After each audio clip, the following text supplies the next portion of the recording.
You're listening to the Intentionally Inspirational podcast. This podcast is created for hungry entrepreneurs who are seeking motivation, personal development resources, and actionable tips. Now for your host, Jason Wright. This is episode number 86, After Hours Entrepreneurship with Melvin Marsh. What is going on, everybody? This is your host, as always, Jason Wright, bringing you another episode of the greatest startup podcast in the world. At least I like to think so. This episode is brought to you by 7daypodcastlaunch.com. You guys have been thinking about starting a podcast. It's time to stop thinking and start doing. I've got a 7-day free course for you designed to teach you everything you need to know to get your very own podcast launched a week from the time you're listening to this. It doesn't take that long. You guys can go to the number 7daypodcastlaunch.com and sign up there, or you can just text podcast launch, which is all lowercase and no space, to 678-506-7543 and get started there. Completely free. It'll be helpful for you. If you're in it and get lost or confused, just reply to an email and let me know and I'll help you through it. Well, today I've got a great guest with me as usual. I've got Melvin Marsh from After Hours Hypnotherapy. He's got a really cool story in entrepreneurship, and he's doing some great things in the Georgia area and actually all over the place. So we will dive into that. But before we get into that, I want to talk to you guys about the importance of disconnecting once in a while, taking a break.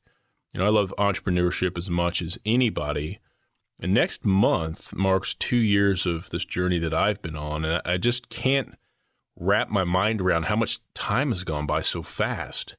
It doesn't seem like 2 years. It doesn't even seem like 3 months. It's just flown by.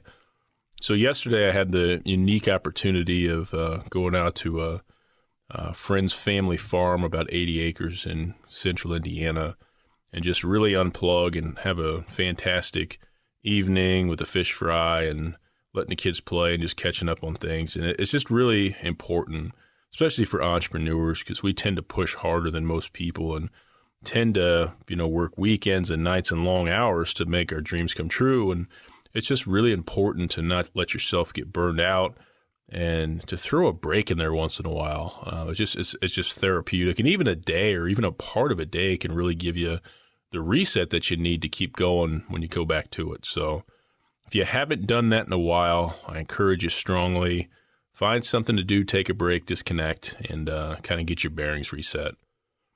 All right, we are going to check out the conversation that Melvin and I had about his journey, his business, and some of his words of wisdom for us as well. So let's listen in on that now.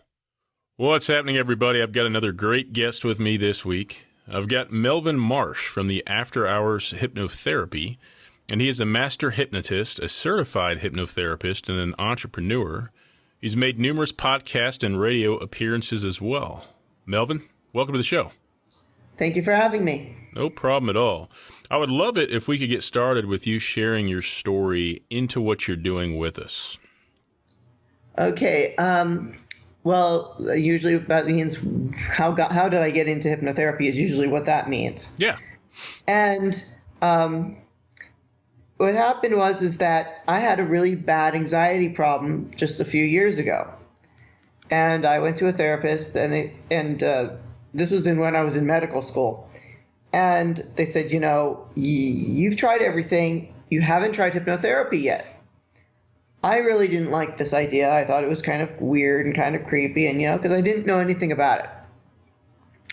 I ended up going on a leave of absence from medical school. I had gotten assaulted and had my house robbed. So I ended up missing class. Which means you're going to fail if you don't take a leave of absence. Mm-hmm. But went on a leave of absence, and during my time off, my anxiety did get bad. I had really, really bad post-traumatic stress, and decided to look into hypnotherapy just to learn more about it, because at this point it was like, hey, I've now really tried everything, and this is only getting worse. I found a class. Actually, I found it on Groupon of all the places. I took the class, learned a little bit about it, and I said, this is not nearly as scary as I thought it was going to be. Ended up searching for more classes for myself that were free. Also decided that I was going to try hypnotherapy. Found a hypnotherapist on Psychology Today, which is where almost everybody gets their therapists from, it seems. And he looked really competent, and I went to go see him. He had a really long waiting list, but I finally got into him, and it turned into being a really, really good idea. Over the time we worked together, I fixed phobias. I didn't have an anxiety problem anymore. Almost all my post-traumatic stress is gone, and it just kept getting better and better. And when I originally saw him, scale of 1 to 10, I was a 7 continuously. That was the lowest I'd ever get. I'm now a 2. He Wow. fixed the thing that I had, and he fixed a phobia that I had for 30 years in one session, which was amazing, because I was like, okay, there's no way you can fix this. This is going to take a few sessions. He's like, why don't we fix it now? Lay on the couch or sit on the couch or whatever it was. And I don't know how he did that, but he did fix it in a session. And he and I, when I came in, I had already known about hypnosis, so we built rapport fairly quickly. And he would constantly discuss hypnosis with me. He probably in a different way than the average hypnotherapist would probably talk to their client, because he was talking to somebody who now had an interest, who could understand his really stupid hypnosis jokes if he wanted to make the jokes, and eventually I did attempt to go back to medical school. Decided when another thing came up, I said I cannot deal with the stress anymore. I'm going to go become a hypnotherapist, because I was advised that I had a really good talent for it. I had been told by another therapist who had seen this fairly good improvement, that he actually informed my partner that my partner was going to pay for advanced hypnotherapy training for me, because it would make a great, plan B if anything were to happen again. And plan B had to go into effect, and I'm kind of glad that it did, because I now don't have to worry nearly as much about a lot of other things, except for clients showing up when they're not supposed to show up. I have got a few locations that I work out of. I have complete control over my schedule, and I'm making more per hour than I would likely do as a doctor. So, and I still get to see patients and have all the fun things that I enjoyed about medicine in this environment. So that's basically how I ended up getting started. I had got my school was Hypnosis Motivation Institute. It's the only nationally accredited college of hypnotherapy. I graduated with honors. I did my 200-hour internship, and I did both the lecture portion and the internship portion in like record speed. So I guess the people who are saying you had a talent for this, I guess they were right, because no way are the average people getting through these many hours this quickly. Mm-hmm. So very cool. There's a few things there, Melvin, that you said I really liked. One was, you originally set out to do medical school, but you saw another opportunity. Maybe you didn't see it right away, but you saw another opportunity, and you were willing to pivot towards it and pursue it, which is great, because it's something everybody listening needs to remember, that sometimes we set out with a plan, but you got to keep your eyes open for that bigger opportunity, which may just be off the plan, and you captured that perfectly. And I love the plan B. Sometimes people just have a plan A, but I think plan B is important in a lot of scenarios, not necessarily as a bailout or anything, but I think it's smart to be proactive. So that's good stuff. I noticed on your site you have a virtual, so this is kind of cool. So Melvin's got a few locations, but he does it virtually as well, and I really think that's a cool idea. I know some friends that are in the fitness world that do training in person and do some virtual, and I think even doctors are doing some like virtual house calls and stuff as well. So talk to us a little bit about blending that brick and mortar environment with that virtual approach with, a service business like yours. Well, the most helpful thing about the virtual thing is, quite frankly, just like a doctor, there's telemedicine, there's teletherapy, and most of my clients are actually not even in the state.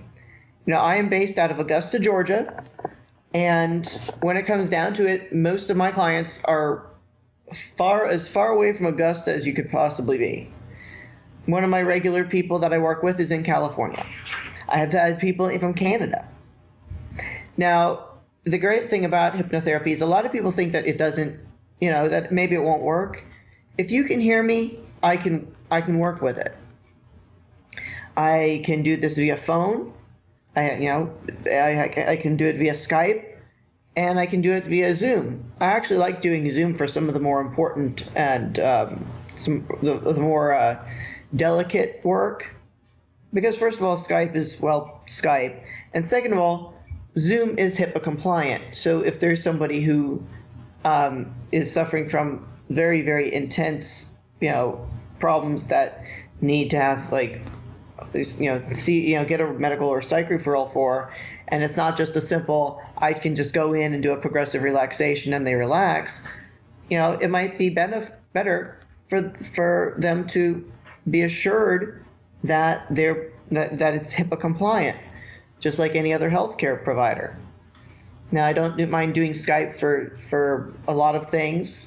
Past life regressions, I don't mind doing it because I don't have to worry about a privacy thing for a past life regression. Mm-hmm.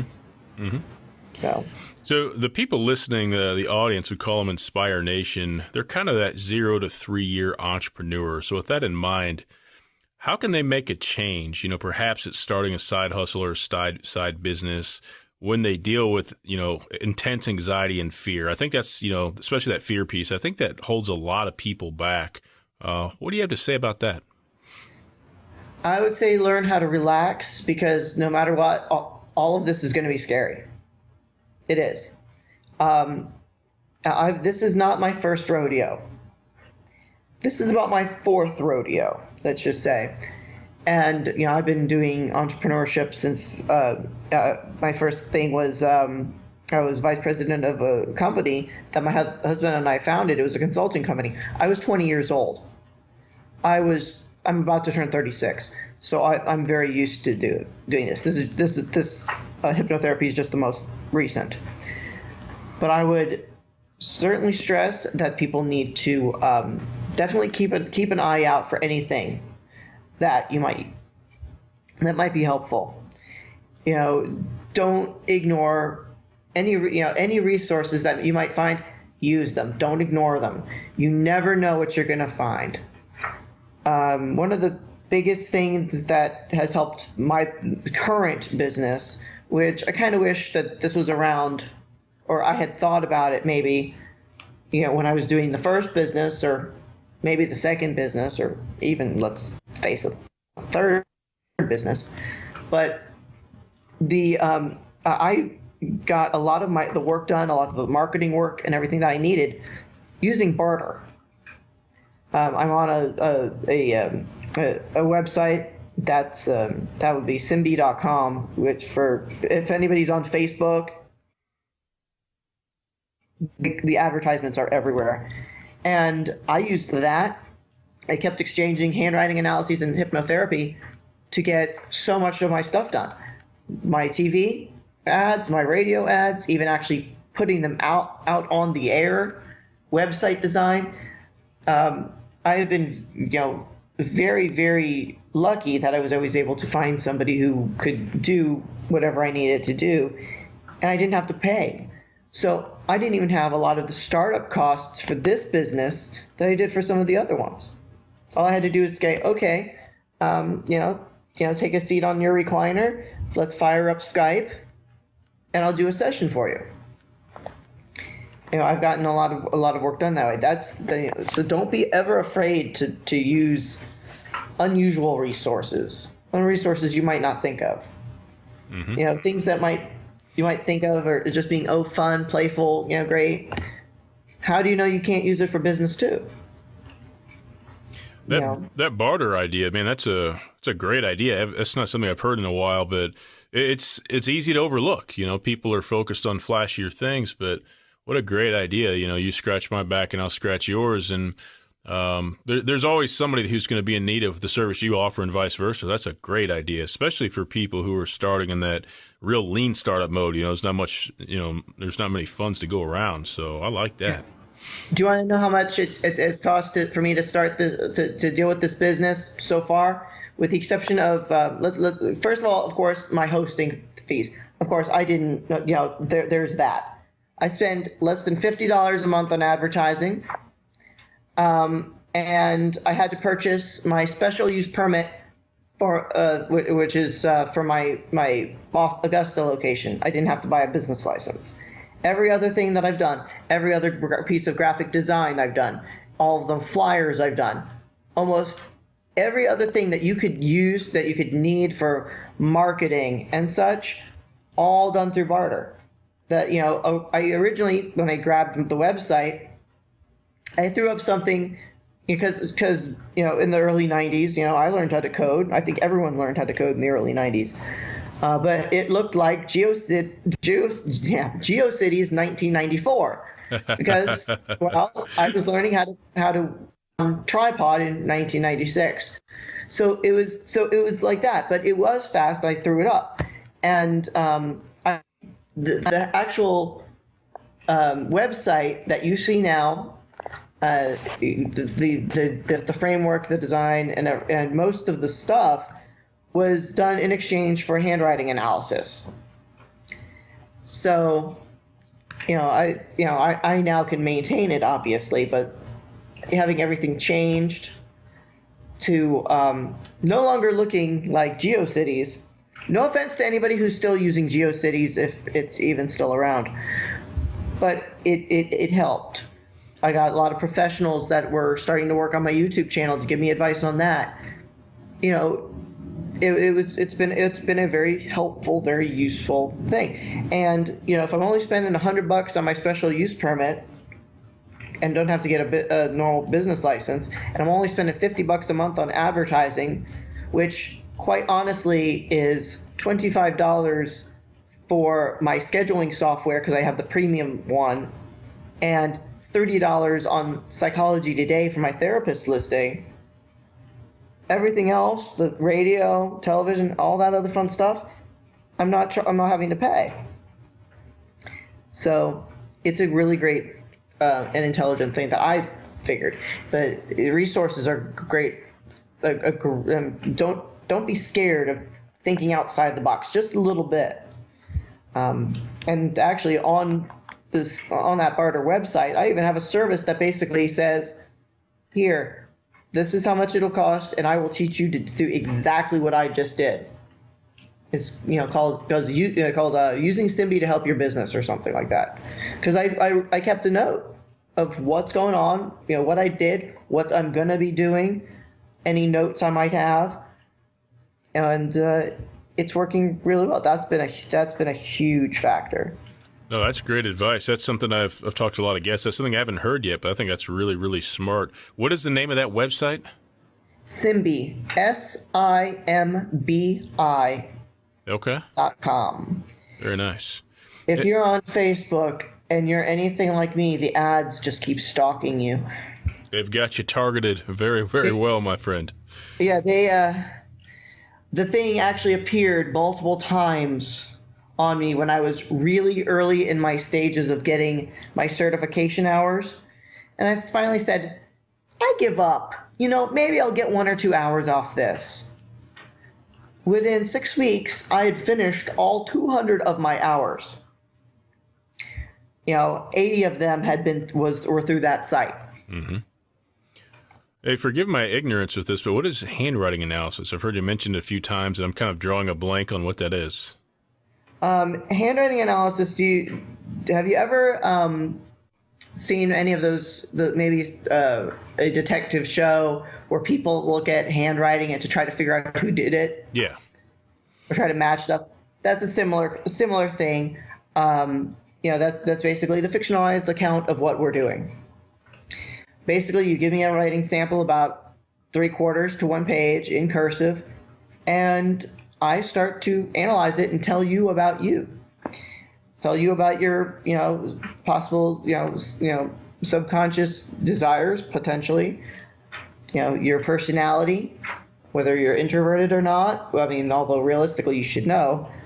I'm currently doing an advanced handwriting analysis, which is every single letter, and it's currently sitting right next to me. I've been doing it all day. Anytime I've had a break, I've been doing this one. So it's about $150. I was like, yeah, it'll be worth it when I'm done with it. Very cool. I don't have to see anything. Well, give us 3 areas that our audience can improve in their business through a reprogramming of their subconscious mind. Well, you can certainly learn how to increase your confidence and motivation.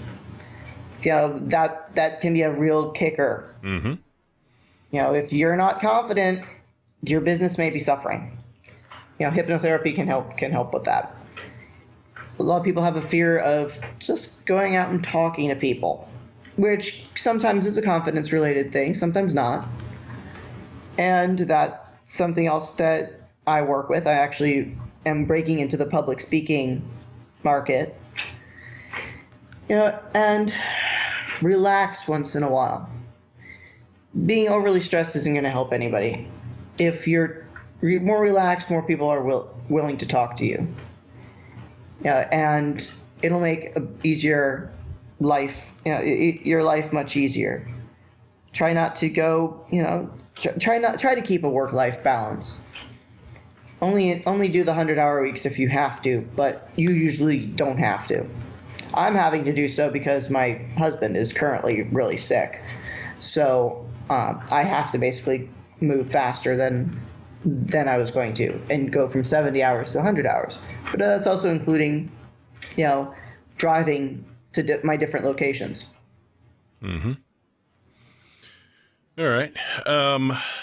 Talk to me about the value of trying something new, such as hypnosis. So I love back to the beginning of the episode when you had the plan of medical school.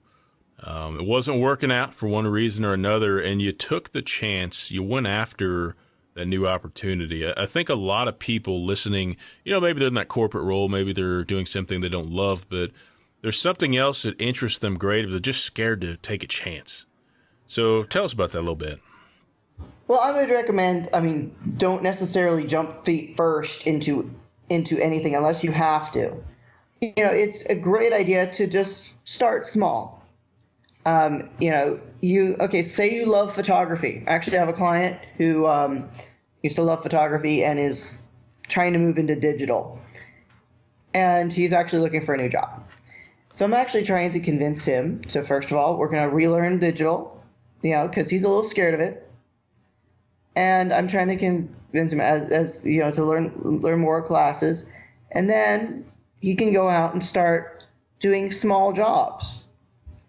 It's much easier, I think, if you're jumping from nothing into a part-time job and then to a full-time job with your new business.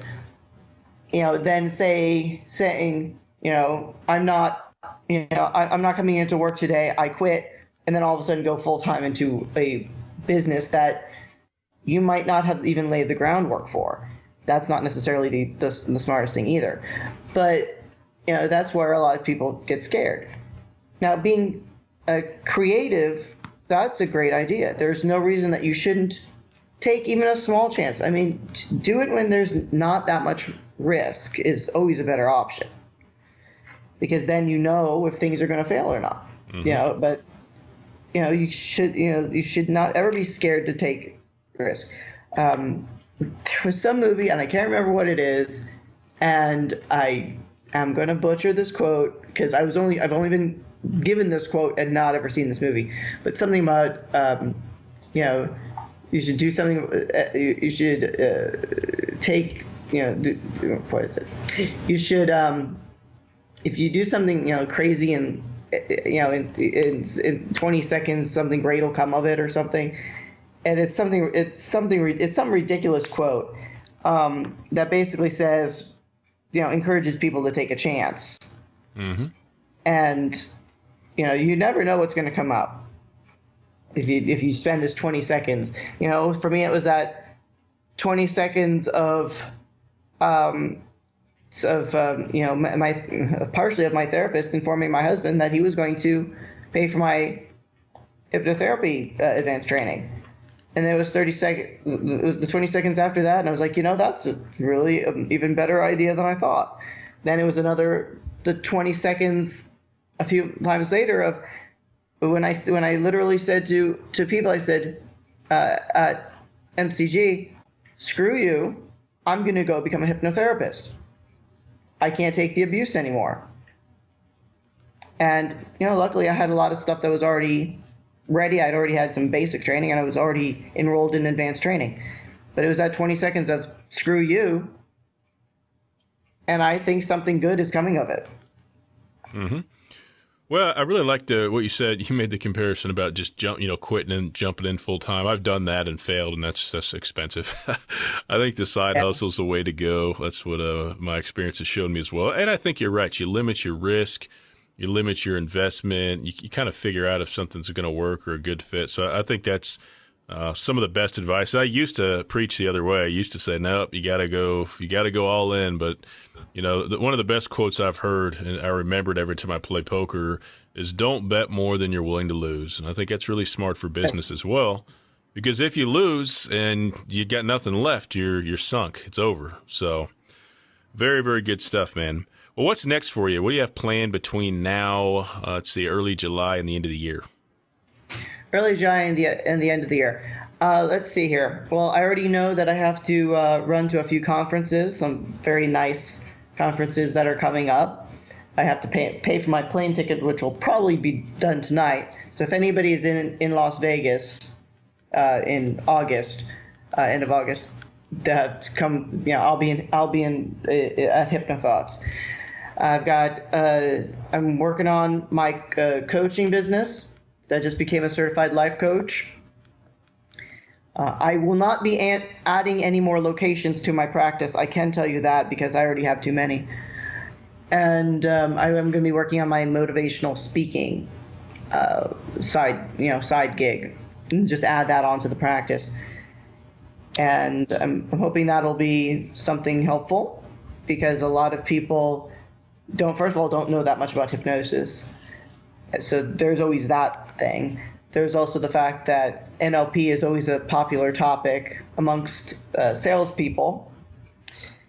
I don't even do much NLP, but I know enough to teach it. And that's a lot of things I'm going to be doing. I'm also going to be continuing to work on this business. I'm still tinkering around to see what works even better, and I'm hopefully going to be writing / publishing a book at some point. I have got several first drafts of some books, and I've got a third draft of another one. And on that barter exchange site, I just found an editor, so I'm like, let's see. Yeah, I can afford you. Oh yeah, absolutely. I'm part of like the Simbi ruling class right now. They say the average person on Simbi has 70 something points. I have, 1,300. Yeah, I can afford the editor. Awesome, man. Well, I appreciate you coming on the show. And then for anybody listening who would like to reach out to you, what's the best way for them to contact you? Probably the best way is through my website, www.afterhourshypnotherapy.com. If you go to the contact form, that literally goes directly to my inbox. It goes directly to my phone. If you call me, my voicemail is gonna if the voicemail picks up, it's gonna tell you to basically to go to the website and either book an appointment, because I am doing a 30-minute free consult. It's via phone, Zoom, or Skype. Dealer's choice. I'm no longer doing in person anymore. My secretary didn't figure that one out. And you can also email me at afterhourshypnotherapy@gmail.com. That also goes directly to my phone, so I can answer it fast. If you leave a voicemail, it'll be returned within 24 hours, possibly not by me, possibly by my personal assistant. Okay. Well, thank you very much for coming on the show, Melvin. Thank you for having me. All right, we are back to the show. Melvin, if you're listening, thank you, my friend. I appreciate your time and all the information you shared with us. If you guys listening would like to check out the show notes for this episode, you can go to intentionallyinspirational.com/episode 86. There you will find Melvin's bio, our conversation highlights, and everything that we talked about today. One challenge I'll leave you guys with for the week. We've got fall weather rolling into the area, which I love, I absolutely love, but it always starts getting me thinking about the end of the year. Christmas, great time of year right now, absolutely love it, but also makes me very focused, and it makes me think back to January and say, okay, what did I want to accomplish this year? And now the clock's ticking. I've got a couple of months to reach those goals. I don't know about you guys, but I take that very seriously, so it's really time to just focus and buckle down and remember what you wanted to accomplish this year and get it done, get it knocked out. So that's what I'm going to encourage you with this week. Remembering what you wanted to do, getting a plan together and executing. Thank you guys for listening. I appreciate the ear as always. We will catch up with you next week. Take care. Thanks for listening to Intentionally Inspirational. If you enjoyed today's episode, please subscribe to the show on iTunes or check us out on SoundCloud. To check out all of our resources for your startup business success, visit our website at intentionallyinspirational.com. We look forward to seeing you again next week.